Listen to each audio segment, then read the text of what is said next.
अस्सलाम वालेकुम गाइस। तो आज की एपिसोड में हमें पहले असद दिखाया जाता है, उसके बाद अगले ही सीन में हमें जिन दिखाया जाता है जो कि कुछ बात कर रहा होता है। अगले सीन में हमें एक लड़की दिखाई जाती है।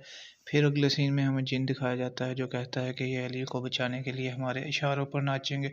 उसके बाद हमें एक जोगी बाबा का सीन दिखाया जाता है जो कि चाइना से आए हैं जिनको पकड़ने के लिए। और उसके अगले सीन में हमें फिर से असद को दिखाया जाता है और असद का मुलाजिम जोगी बाबा से हम पूछता है क्या चाइना में भी जिन होते हैं, तो जोगी बाबा कहता है हाँ होते हैं, लेकिन छोटे कद के। उसके बाद हमें अली दिखाया जाता है जो कि पिंजरे में कैद होता है और पिंजरे को खोलने की कोशिश कर रहा होता है, भागने की कोशिश कर रहा होता है। उसके अगले सीन में फिर हमें अली दिखाया जाता है जो कि खुशी के साथ लड़ रहा होता है और उसे कह रहा होता है कि कुछ करो, इन पर रहम खाओ। खुशी कहती है कि आप जो मुझसे मांग रहे हैं वो मेरे बस में नहीं है।